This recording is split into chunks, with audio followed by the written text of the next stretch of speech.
नमस्कार दोस्तों, मैं देवत गनात्रा फिर से हाजिर हूँ एक नई केस स्टडी जो बहुत ही नॉलेजेबल और इंस्पायरिंग है, जैसे कि हर मेरी केस स्टडी होती ही है। तो चलिए शुरू करते हैं आज की मेरी केस स्टडी। पर उससे पहले I want to thank every people who are watching my videos and just give me your love and support through watching my videos. बस आपका प्यार और सपोर्ट ऐसे ही बनाए रखिए और मैं ऐसे ही नॉलेजेबल और इंस्पायरिंग वीडियोस बनाता रहूँगा। सो बेसिकली आज का ये वीडियो एक ऐसी शख्सियत के बारे में है जिसके बारे में जानकर और ये केस स्टडी बनाकर मैं बहुत ही प्राउड महसूस कर रहा हूँ। जी हाँ, ये केस स्टडी है गुजरात भावनगर के महाराजा कृष्ण कुमार सिंह जी गोहिल के बारे में। देखिए, कुछ लोगों का जीवन की कुछ एक्टिविटी या कुछ काम ऐसा होता है जो बहुत ही मोटिवेशनल और इंस्पायर करता है, पर ये इनकी तो पूरी ज़िंदगी ही एक मोटिवेशन थी। तो आइए शुरू करते हैं एक ऐसी ही महान राजवी की गाथा। तो कृष्ण कुमार सिंह जी का जन्म 19 मई 1912 को हुआ था। उनके पिताजी का नाम था महाराजा भाव सिंह जी द्वितीय और उनकी माताजी का नाम था नंद कुंवर बा। उनके पिताजी का पूरा जीवन प्रजा के कल्याण के लिए समर्पित हो चुका था। वो एक ही बात कहते थे, इतना छोटा बनो कि हर आदमी आपके पास आकर बैठे और इतने बड़े बनो कि जब आप खड़े हो तो कोई भी बैठा ना रह जाए। इतने ही विजन के साथ उसने अपना पूरा जीवन प्रजा के लिए समर्पित कर दिया। पर 16 जुलाई 1919 में उनका देहांत हुआ और at age of 7 years only Krishna Kumar Singh ji को भावनगर का राजा घोषित कर दिया गया। अब उनके प्राइमरी एजुकेशन राजकोट में राजकुमार कॉलेज में कंटिन्यू हुआ और फिर हायर स्टडीज़ के लिए वो इंग्लैंड के हैरो पब्लिक स्कूल में चले गए और उसी दौरान प्रभाशंकर पटनी जी जो उनके गाइड थे, उनकी निगरानी में उसका एजुकेशन संपन्न हुआ।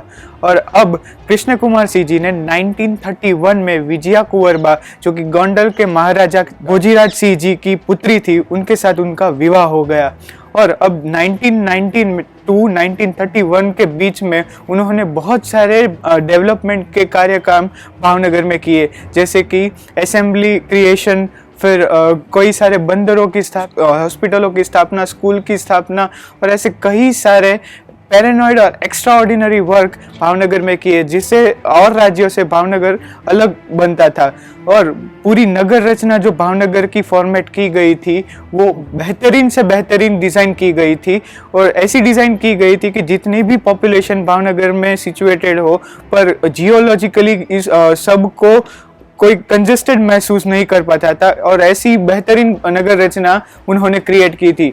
गौरी शंकर लेक उनकी फार साइडनेस का एक सबसे बड़ा एग्जाम्पल है। जिसे तो अब इन्हीं सारे माइलस्टोन्स को ध्यान में रखते हुए he awarded in 1938 with KCSI award.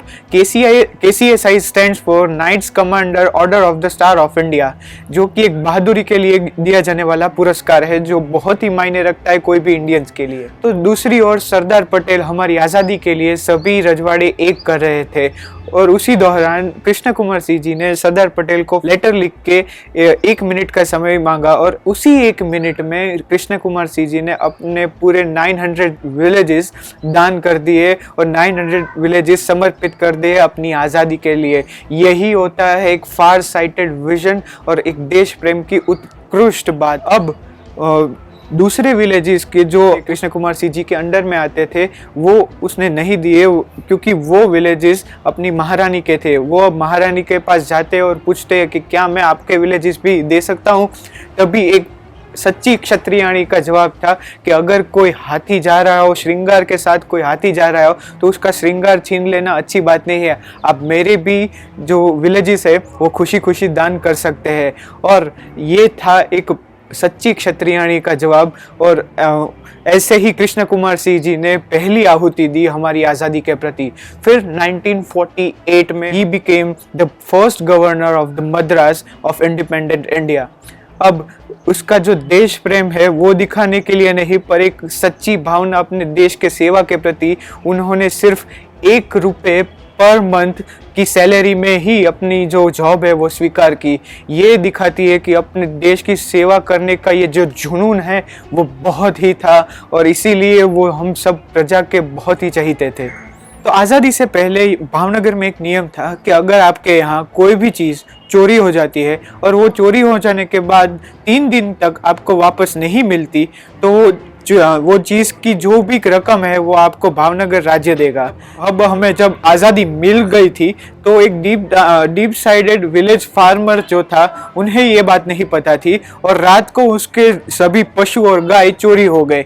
अब वो जाता है नीलमबाग पैलेस जहाँ पे कृष्ण कुमार सिंह जी रहते थे और वहाँ पे जाके पूछता है कि कृष्ण कुमार सिंह जी से मुझे मिलना है, पर वो अब मद्रास चले चुके थे क्योंकि वो अपने गवर्नर मद्रास के बन चुके थे। तो वहाँ से उनको जवाब मिलता है कि अब वो मद्रास है। तो वो बहुत ही लाचार था, इसलिए वो मद्रास चला गया। कृष्ण कुमार सिंह जी से वो मिलता है और कृष्ण कुमार सिंह जी बोलते हैं कि क्यों भाई आप यहाँ क्यों आए हो। तो वो अपनी सारी दुख भरी कहानी उसे बताता है और कृष्ण कुमार सिंह जी उन्हें 500 रुपये दे देते हैं, जो कि उसके सारे पशुओं और गाय की कीमत है। चाहते तो वो मना कर सकते थे क्योंकि अब भारत आज़ाद हो चुका है। तो ऐसे भोले और प्रजा के लिए समर्पित हमारे कृष्ण कुमार सिंह जी ने अपने पूरे मन से उनकी सहायता की और 50 रुपये एक्स्ट्रा भी दिए। आने जाने की ट्रेन की टिकट की भी उसने व्यवस्था करवा दी। तो ऐसे ही प्रजा के लिए अपना जीवन समर्पित कर दिया। पर जाते जाते एक सवाल उन्हें वो फार्मर से पूछा कि भाई कैसे आपकी जो भी गाय है वो चोरी हो गई। तो उसने बोला कि जब मैं रात को सो रहा था तो मेरी गाय चोरी हो गई। तो कृष्ण कुमार सिंह जी ने हंसते जवाब दिया कि आप तो रात को सो रहे थे, पर मैंने तो जागते जागते अपना जो सिटी है वो आज़ादी के लिए दे दिया। तो ऐसे ही थे हमारे कृष्ण कुमार सिंह जी। और मीनवाइल एक प्रसंग है जो मैं आप सभी के साथ शेयर करना चाहता हूँ। तभी जब भावनगर में महाराजा कृष्ण कुमार सिंह जी थे, तभी ब्राजील से सिड नामक एक व्यक्ति उनके पास आया और बोलता है कि कृष्ण कुमार सिंह जी मुझे एक ऐसी वस्तु दो कि मैं नहीं पूरा ब्राजील आपकी गिफ्ट को याद रखे। तो कृष्ण कुमार सिंह जी ने उस जमाने में कृष्ण कुमार सिंह जी के पास बहुत सारी गिर की असल नस्ल की गायें थी, जो कि बहुत ही गाय की फेमस नस्लें हो उनमें से आती है। तो वो जो गाय है वो कृष्ण कुमार सिंह जी ने सिड को दे दी और सिड वो गाय लेकर ब्राजील चला गया। हालांकि वो गाय की कीमत थी 200 रुपये। उस जमाने के 200 रुपये बहुत थे, पर तभी सिड ने उन्हें 10,000 रुपये का पे चेक दिया, क्योंकि वो भी मानता था कि कोई चीज़ मुफ्त में ले जाना सही बात नहीं होती है। तो कृष्ण कुमार सिंह जी की दी हुई ये गाय वो ब्राज़ील ले गया और आप जानकर ये ताज्जुब हो गए कि वो एनवायरनमेंट, ब्राज़ील का एनवायरनमेंट वो गायों को बहुत ही एक्लेमेटाइज हो गया और फिर ब्राज़ील की इकोनॉमी बहुत ही इंक्रीज हुई, क्योंकि जो डेयरी फार्म्स की जो भी सारे उद्योग थे, डेयरी फार्म्स के रिलेटेड जो भी कई सारे प्रोजेक्ट्स थे वो वहाँ पे बहुत ही सक्सेसफुल हो गए और ब्राज़ील की इकोनॉमी बहुत ही बढ़ गई। इसलिए कृष्ण कुमार सिंह जी का जो मान है वो ब्राज़ील में आज तक है। वहाँ ब्राज़ील पार्लियामेंट में कृष्ण कुमार सिंह जी का एक स्टैच्यू भी है और हमारी गाय का उन्होंने फोटो अपने कॉइन के पीछे भी रखा है। तो इतना सम्मान हमारे कृष्ण कुमार सिंह जी को ब्राज़ील में मिला। ऐसे ही प्रजा के लिए समर्पित उन्होंने अपना जीवन एक महान उद्देश्य के लिए स्थापित कर दिया था। और जब हम बात कर रहे हैं कृष्ण कुमार सिंह जी की उदारता, उनके स्वभाव के बारे में, तो हम मुबारक भाई और कृष्ण कुमार सिंह जी के इंसिडेंट्स को कैसे भूल सकते हैं।